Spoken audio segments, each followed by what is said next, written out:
Hey, what's going on, guys? Um, this video is a request by RizyBoy9000, I think. I'm sorry if I butchered your name, man. So I'm just going to talk about the things I'm going to be talking about in this video are destruction, enchanting, and a bit of smithing. And I'm going to talk about like effective ways to use them and different things like that. So first of all, with destruction, well, with smithing is one of the easiest abilities, trees to level up. Just create a bunch of iron daggers, that's all. You can get iron ingots and leather strips from any blacksmith, and just create them over and over. And once you have created those, don't sell them, keep them. Keep them and then use them for enchanting. Now, the way you find enchantments is you actually have to find random items scattered around the game, and instead of selling them, you have to disenchant them. Now, there's an upside and a downside to doing this. The downside is that enchanted items are worth a lot, and if you sell them, you can make a good, decent amount of money. But you only need to disenchant one of those types of items so you can keep that ability with you forever. So once you find it, the first thing to do is disenchant it. Go to any enchanting table or whatever and disenchant that item. Nearest one you can find is in nearest one you can find is the easiest one you can find is in Dragon's Reach. Just go inside to the castle, go up the stairs, and it'll be on your right. So yeah, disenchant all the items you come across, and for a good enchanting type, actually let me just go there anyway, and I'll show you all the things you can get from disenchanting and the best abilities to use for enchanting. And I'm sorry for the long loading times. I put a lot of hours into this character, so everything's gonna be a lot slower because I put so much into this dude that everything is slower. Save times are slower, loading times, opening menus have just gotten all slower, and that's the downside to that. I really hope Bethesda patches that because I don't like having to wait so long.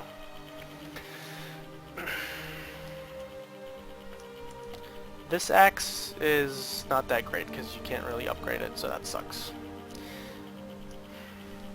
You get it from doing the whole companions quest line, which you can get in this city. The companions are down there. Anyway, let's continue talking about enchanting, destruction, all that stuff. This is just a little tutorial for beginners. I have a more advanced section in another video, but I'm also going to be going over that stuff a little more. This is more of a beginner's guide to everything. So this is your basic enchanter. Yeah, just go here, disenchant anything you find that you don't use, and see all these things are grayed out. That means I already have the enchantments, so once you enchant it once, you don't really need to do it again. So let's just pick a random item like this, gold diamond ring, and you have all these different things I can enchant stuff with.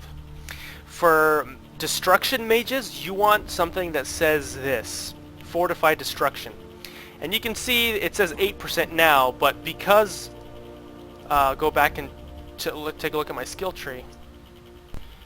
So I'll take a look at my skill tree for enchanting, and I have 100% enchanting here right now, and I have this insightful chanter, corpus, and extra effect. These are the most the best perks to get for effective enchanting, but the only ones you really need are this and this if you just want to be a good enough enchanter. What these two do is, this you want to have up to 5 out of 5, so all enchantments are going to be much stronger. But again, if you take a look at my enchanting video, it'll explain that you only need 3 or 4 out of 5. And the way you can get a more effective enchantment is by using like an enchanter's potion or something. Now this you want to get because it increases all your skill enchantments, so things like fortify destruction, fortify smithing, fortify one-handed weapon, everything falls under this category. This is only for health, magic, and stamina enchantments, so anything that increases your health, or health regeneration, and magic regeneration, things like that. And this is a really good perk to get because you can put 2 different enchantments on one item. And so like I said earlier, you want to create a bunch of iron daggers and don't sell them. You want to keep them, come back here, and enchant them with anything. It doesn't even matter. It could be any enchantment. And use petty souls, lesser souls, common souls. Now, where you can find those, gems, common gems, petty gems, that's what I meant. So with the way where you find them is what the hell is? Oh, it's 12 in the morning. Okay, okay. Talk to this dude. He'll sell some to you. Mostly he'll sell you empty ones. Another way to find them is to go questing. Just raid dungeons, a bunch of different dungeons, and you'll come across a bunch of different things that look like these. And you want to use up the, they have to have souls in them, so you're gonna need the spell Soul Trap. Soul Trap them by killing weak enemies and creatures, and you'll have your gems filled up. Humans don't fill up lesser gems. Humans have black souls, and they only fill up grand soul gems or black soul gems. They don't fill up the lesser ones. To fill up the lesser ones, you have to kill random creatures you find in the wilderness, like wolves, trolls, anything. It can even be a deer or whatever. That's what fills up the weaker gems. And so you want to have a bunch of those. Come over here and use them up on your iron daggers. And just increase your enchanting that way till you have a high enough so that you can have a high enough... Wait a minute, that's not what I want to do. I'm sorry, my brain is kind of fried. I'm really exhausted. So you want to have a high enough so that it's up to like at least 80, so that you can get a 3 or 4 out of... so you can get 5 out of 5, I mean. But, and then you want to get this. Now, the way you can get the most out of your enchanting is to have your enchanting up to 100, because the higher the number is here, the higher the percentage of your enchantments that you'll get out of it. The extra effect is good if you want to put double enchantments, and I'm going to talk about that in a little bit. So right now, for a destruction mage, if you want your spells to be free, don't bother buying these things. Don't bother getting the apprentice, adept, expert, and master destruction perks, because what these do is half your magicka, and if you're going to use enchantment to make your magicka cost free for destruction, then this is useless. Because this only halves it, but if you enchant it, you can make it free anyway, so you can save 4 perks by avoiding that. Also, you want to get this and this. These two are amazing, especially Impact. When you dual cast spells on anything, it staggers them, even dragons. So that means if a dragon's going to breathe fire on you, stagger him with a dual cast and he won't breathe fire on you. So it's amazing. You can stay alive much longer with that spell. You want to get these if you can afford it. Maybe even just one set of 2 out of 2. I like flames, that's my favorite. You want to stay away from intense flames, because this causes the enemy to flee if their health is low, which sucks because I don't like chasing down enemies. I want them to stay still so I can kill them. So if you want someone to stay still, then you can get deep freeze, because this paralyzes your targets, which is really good. This has a good side and a bad side to it. First of all, the good side is that it looks really cool. Disintegrating enemies is like the coolest thing the game's offered. The animation to it is just pretty badass. The crappy thing is that you can disintegrate anything and anyone. That means you can also disintegrate dragons, and that is not a good thing, because when you disintegrate a dragon with a lightning spell, you don't get their souls. So you want to be careful when using this perk. If you're gonna get it, avoid fighting dragons with lightning magic. Just use these other two. If you use lightning, you're gonna disintegrate them, and the disintegration chance is at 100%. You disintegrate every time. Every time the enemy's health is low. So yeah, be careful with that when you're fighting dragons.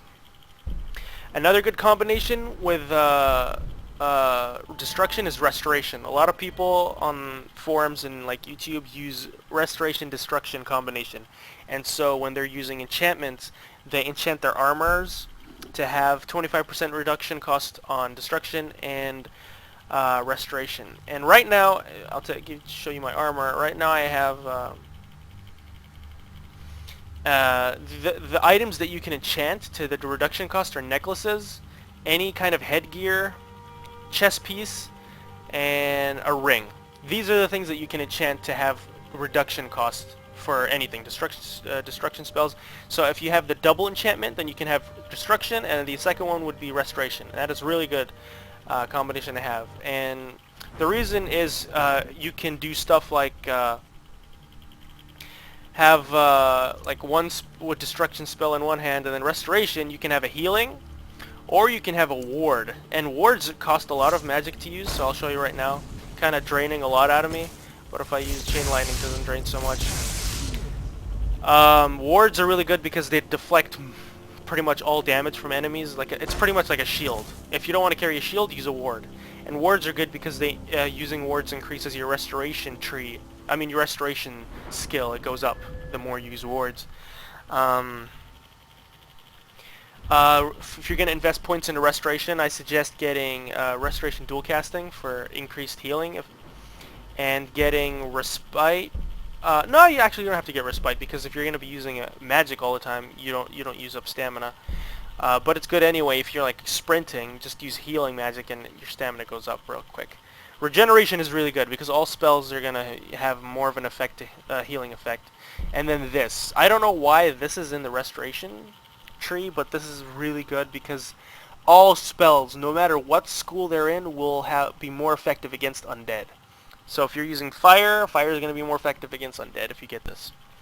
And again, it'll be useless to get adept, expert, and these ones. You can save 4 skill points by just using the enchanter's way and making all your spells free. Now, some people complain and say that's like exploiting the game by making everything free, but I disagree because it's not like a trick that you have to discover in the game. It's there. It's right there. You just go to enchanting, you enchant anything with your 100% enchanting skill up, and everything is 25%. So it's not really exploiting if the game actually lets you do it. So my definition of exploiting is like that, like going, finding a way to glitch your enchanting up so you don't even have to enchant anything. Like there's an exploit with speech, where you can talk to one guy over and over and keep leveling up your speech all the way up till it's at 100 when all you're doing is talking to one dude over and over. I consider that an exploit, and this not so much. But you know, it's just a difference in opinion, whatever. Yeah, so if you guys want to do this I'm sorry guys, I'm so tired. If you guys want your magicka if you guys want your spells to be free, then you can use this method. If not, you don't have to. My other video talks about enchanting a little more, and so I mean this is just pretty much going over that and talking about a little more stuff. What else did I want to mention?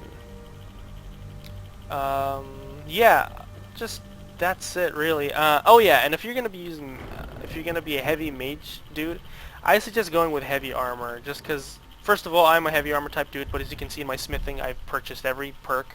I mean, I got every perk. And heavy armor is good if you focus on this left branch here, because you'll get this. Is it this? No, that's not what it is. You'll get this one. No, wait. Heavy, yeah, here we go. Conditioning. Heavy armor weighs nothing and doesn't slow you down when worn. So that means the encumberment will disappear if you wear heavy armor, if you actually have it equipped, and you can run faster. You can run as fast as if you're wearing light armor. So that's really cool to use, because if you're using heavy armor and then if you're using magic, you'll be like a really powerful warrior mage type dude. I call them battle mages, but you know. Yeah, I haven't really invested my points in any of these other trees. Yeah, so yeah, I mean, I guess that's all I could talk about, really. Oh yeah, one last note. One last thing I wanted to mention is that it has nothing to do with magic or anything, but it's really important.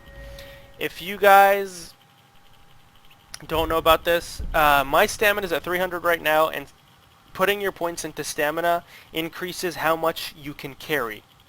Right now my carry weight is at 500, and this is because of stamina, and it's because of this perk right here. Extra pockets. This is in pickpocketing. Pickpocketing, extra pockets increases your capacity by 100. So that means I can carry up to 500 now because of that perk. So a couple of people asked me, how do I have such a high carry weight? It's because of that. And stamina. So you want to be able to carry more, invest some points into stamina, and definitely get that. That's probably the best perk in the game, actually. Yeah, if you guys want to make money, collect items you find, all enchanted items especially. Don't pick up anything. Pick up jewelry and pick up enchanted items and sell them. If you've already disenchanted that type and you don't need it anymore, then sell it. They go for a lot of money. And one other thing to mention before ending this video is about speech. Investing your points into speech and getting this is a must for anyone. No matter who you are, no matter what kind of build you have to get this perk right here. You can sell any type of item to any merchant. It's really good. I mean, you find armor, you can sell it to a person, and you can sell it to a fucking grocery alchemist, anything.